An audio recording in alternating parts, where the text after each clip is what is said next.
Welcome all to Eat, Drink, and Explore with Cece. Today we are going to do something different, and we're going to do a samosa sandwich, and sometimes referred to as a samosa chaat.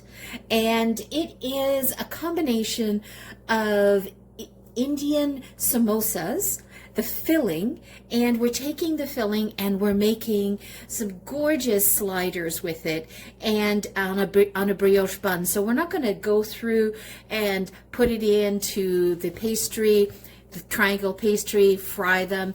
This is the quick and dirty way of doing it, where you get to enjoy the samosa filling. I love the samosa fillings. So if you love samosas and sandwiches, then you're going to love this samosa chaat sandwich, because it is so mouth-watering. The sandwich is a fusion of Indian and North American cuisine. It's perfect for a quick and easy meal, and you don't have to spend hours making the samosa triangles. You're just putting this quickly together and then putting it in a sandwich. So the key to making this sandwich is to start by making the samosa potato filling first, right? The filling is made from a combination of all of the things that you see on the board here, and it's definitely a staple in Indian cuisine. And you can enjoy it on a pillowy, soft brioche bun.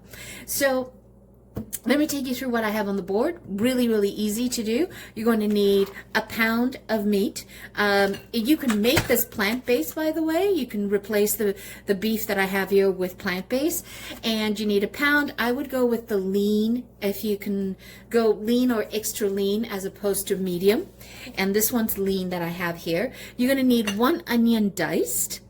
You're going to need 2.5 or 2.25 cups of diced potatoes. Now, what I did was, to make my life easy here, I used those little gem potatoes, those little round potatoes you can get, and I sliced them up really tiny, cut them in half and in quarters. So that made my life super easy. So gonna get that. Then you're going to need a cup of peas. All right, and I use frozen peas. Do not use canned peas. You can use fresh peas if you want as well, but I think frozen is just as good in the dish. And then you're going to need the spices. And the beauty about this dish is all about layering the beef and cooking the beef with the spices, right? So what we have here is we have 1.5 teaspoons of a garam masala. Now, garam masala is just an Indian spice blend, and there's so many different variations of a garam masala, and every family has their version and their secret to it. So I just found it was just easier just picking up something pre-made and going with that. And then we're going to need here the very ubiquitous spice in India, which is turmeric. So you're going to need 1/2 teaspoon of turmeric. You're going to need 1.5 teaspoons of cumin. And what I used here is, just because I had it in the fridge, I have ginger paste and garlic paste. So in terms of the garlic, I have 2 tablespoons of garlic paste. And if you don't have garlic paste, you can replace the garlic paste with 3 cloves of garlic. Just make sure you mince it or use a fine rasper and rasp that into the dish. And then for the ginger, what you want is, you want to sort of chop up maybe a tablespoon of freshly chopped ginger to replace the 1 tablespoon I have of ginger here, the ginger paste. And then you can add some heat to this dish, and you can control the heat level of this dish, right? So you can add in 1/2 serrano pepper. I went with something a little lighter on the heat scale. I went with a habanero. It's a 1, okay? And you can just pick these up. So just these tiny little ones here. And what I also did is I de-seeded them. And then chopped them up. So that definitely will give me that little bite in the background, but not blow my head off, right? So that is a great entry level for people to get into something spicy. And then you need some lemon juice. So you're going to need about 1 tablespoon to 2 of lemon juice, and we can adjust that as we go. And of course, salt and pepper to taste. Now, what we're also going to do is we're going to top the samosa fillings with some caramelized onions. But we're going to get the meat started and then we'll caramelize the onions separately. This is super easy to make. It comes with the brioche buns like I told you. But we're also going to make a yogurt sauce to go with it, and I'll show you how to do that after we've gone through all these details. All right, let's move over to the stove. So we're just going to start off with a little bit of avocado oil, or you could use ghee in its place. So we're going to add in the onion, and to help the onion along, we're just going to add a pinch of salt. And so what you're looking here is you're looking just to get the onions sort of golden brown on the edges and soft and white in the middle, and then we're going to add in the meat. And we're going to stew this all down. And this is very much a one-pot meal. You do it in one pot, but it's about adding layers as we go. It's perfect. So depending on how high you have your stove, sometimes it can be like, 3 or 4 minutes or 5 minutes. And then we're going to add in the meat. And what we want to do is we want to break down the meat until it's all cooked through. If you're doing like a meatless mince, then you just want to cook it so it doesn't look raw. And then you can break this down with a potato masher to get it to be a more finer mince. And that's where we're going to go. And let's try to incorporate the onions and the meat all together. This is a great filling to have in the fridge, made as a meal prep for sandwiches for the week. And it's different to a ham and cheese sandwich, right? And bursting with flavor, I can tell you that. So if you can get this meat just to the edge of having that Maillard reaction, where you get the ends getting a little toasty, that adds amazing flavor. And you know when you're ready to put the spices in, because the meat won't smell raw, it will smell cooked. And when you're cooking, it's all about your senses, and your nose plays such a pivotal role. Your nose and your eyes play such a pivotal role when cooking. And the reason why I'm using ginger paste and garlic paste is that I don't want chunks in this dish. I definitely do not want to have to bite into a chunk of ginger or a chunk of garlic. And you can create your own paste on the board. I just go for shortcuts in the kitchen. I appreciate having the ability to buy shortcuts.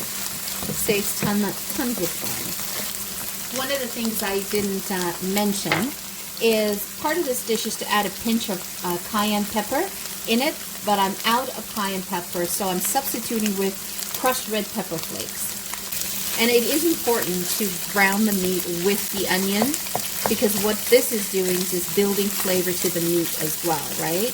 Because you don't want to boil the meat. You want to fry it off.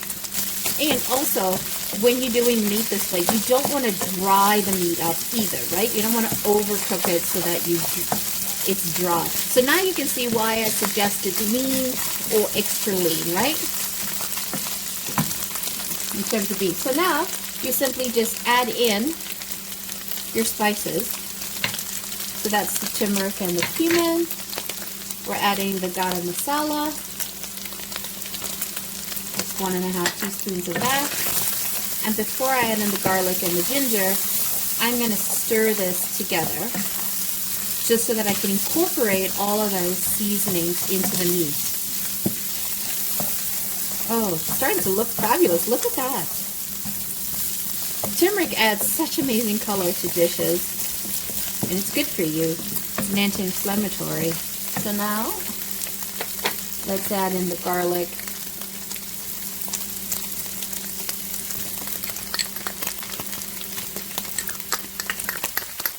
Turning that down to medium now. I had it on high. You control the spice level of your dish. And by the way, everything that I'm showing you here, if you want to make a massive pot, just double, triple it, quadruple it. Works fine. And we're going to need a pinch of cayenne, but I'm using red crushed chilies for now, because that's all I had. And you know, you get so bored with having minced meat with tomato sauce, right? So, or ground meat with tomato sauce. You want a different alternative. Okay, so now we're going to add in the potatoes.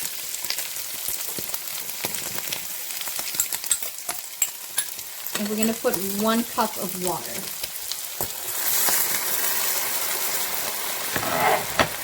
And if you feel that your potato and meat mixture is drying up, add a little bit of extra water until, you know, the potatoes are all cooked through. That's why you want to dice them tiny as much as possible. And just to help the potatoes along, I'm just going to put the lid on it for a bit. Okay, so we're going to make the sauce. It comes together really, really quickly. So you just want to use some plain Greek-style yogurt if you have it. I just happen to use this one that's like 19 grams of protein. So you're going to need a cup. And going to need a tablespoon of grated garlic, or 1 garlic clove really finely minced. Personally, I think grated garlic works the best. So mix that together. And I'm going to add the remaining garlic. Never get enough of this stuff in this household. I use it for so many things. It's so convenient. It's very simple, this sauce, but it goes really nicely with the samosa filling, potato filling. And we're going to need 1.5 teaspoons of lemon juice. 1.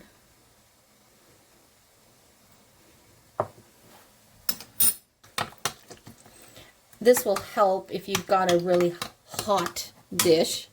This will help cool the taste buds. But I don't usually have it very hot at all, and I just love this dressing.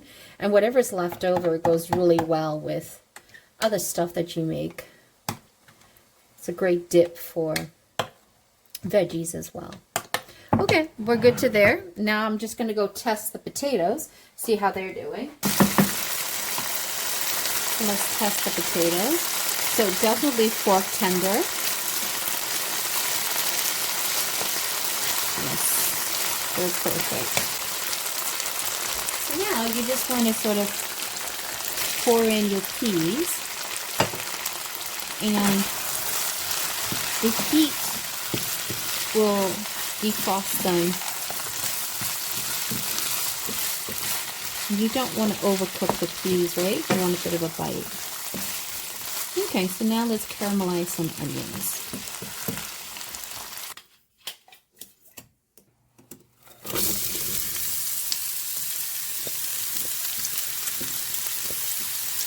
So what we're looking for in the caramelization of these onions is slow and low, because we're trying to extract their flavors and make them sweet. Because that will also help balance the dish in terms of the heat value. You've got a lot of heat on there. Let's add some salt to help the process along faster. If you feel like your onions are starting to burn a little on the pot while you're doing this, add a splash of water in, just to lift it up so that it doesn't burn. It's totally okay. I don't know, it's one thing I love to do is caramelize onions and stir them. You find it very meditative. You know, pisses off. This took about half an hour to get to this stage. And it's the perfect consistency that I'm looking for.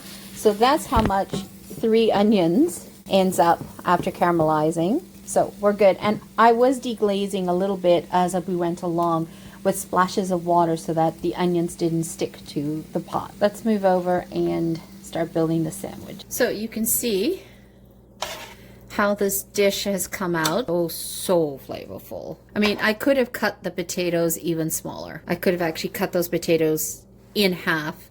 That would have been better. So let's give this a try.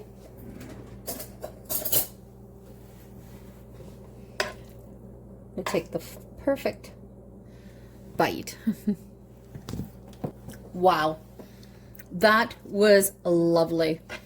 And it's not spicy hot that you can't eat it. That little bit of habanero pepper that I put in, but I de-seeded, gives that a little bit of a spice, and then a little bit of the crushed red pepper was just right, and some wonderful flavors in here.